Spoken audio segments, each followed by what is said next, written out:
Good evening, everyone. Welcome to this meeting of the Council's Cabinet on Monday the 9th of February. Can I start by reminding everyone that the meeting is being recorded on YouTube, live streamed, so it's very important that everyone present wishing to speak switches on their microphone when they wish to speak, switches it off when they're finished. This is important for the recording. Thank you. I'll move to the agenda. First item is to receive any apologies for absence. Andrea Davis. Thank you, Leader. We've received apologies from Councillor Louise Walker. Thank you. Any declarations of interest? None shown. Thank you. Item 3, to approve as a correct record the public minutes of the meeting held on the 26th of January 2026. I'll move them as a correct record. Can I have a seconder, please? Councillor McKiernan. All those in favour? That's unanimous. Thank you, colleagues.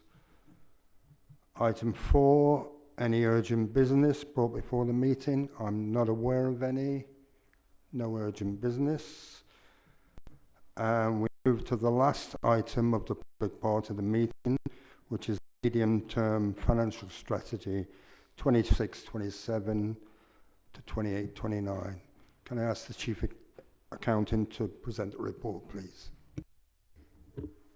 Thank you, Leader. The medium-term financial strategy report sets out a 3-year revenue budget plan, as well as a revised capital programme, flexible use of capital receipt strategy, and an assets management and capital strategy.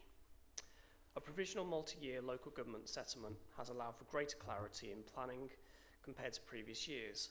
However, a 1.2% growth in core spending power for East Staffordshire is lower than the national average. The significant changes to funding include a business rates reset, though this had been built into previous MTFS assumptions, and a fair funding review driven by level of need across the country.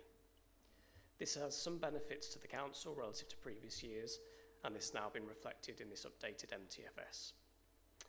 As per table 3 on page 12, the 2026-27 revenue budget of £21.02 million would see a bottom line contribution to general reserves of 3k after funding changes and a council tax increase of a maximum 2.98%. This would be followed by balanced budgets in 2027-28 and 2028-29.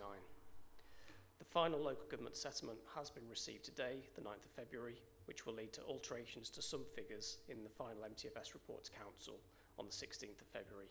However, a balanced budget for 2026-27 will still be achieved. The financial position for future years in the MTFS period will remain subject to further future central government review of funding assumptions and any additional internal pressures which may materialise. 6.3 of the report shows the growth in investments following the Star Chamber process and Cabinet review, and this totals £4.128 million for 2026-27 and £9.25 million for the 3-year MTFS period. 6.13 of the report shows the savings, cost reductions and additional income following the Star Chamber process and Cabinet review, and this totals £0.73 million for 2026-27 and £2.49 million for the 3-year MTFS period.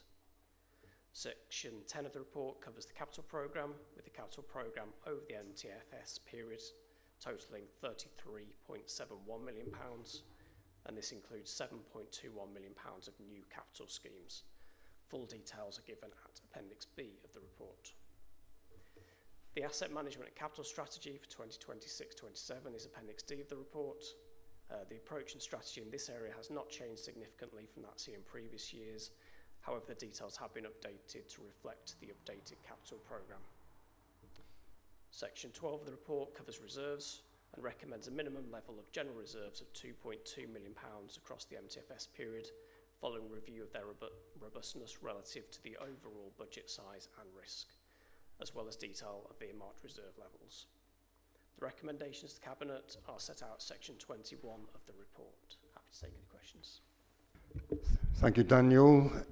Any questions from Cabinet? I appreciate you have seen this before, or any comments? No? I'm happy to move those recommendations at 21. Could I have a seconder, please? Councillor Chowdhury. All those in favour, please show. Again, that's unanimous. Thank you. That now concludes the public part of the meeting. So I will therefore move that in accordance with Section 100A of the Local Government Act 1972, the press and public be excluded from the remainder of the meeting as is likely, in view of the nature of the business to be transacted or the nature of the proceedings, that there could be disclosed exempt information as defined in paragraph 1 of Schedule 12A. I've moved that. Could I have a seconder, please? Councillor Fletcher. All those in favour? That's unanimous. We will now move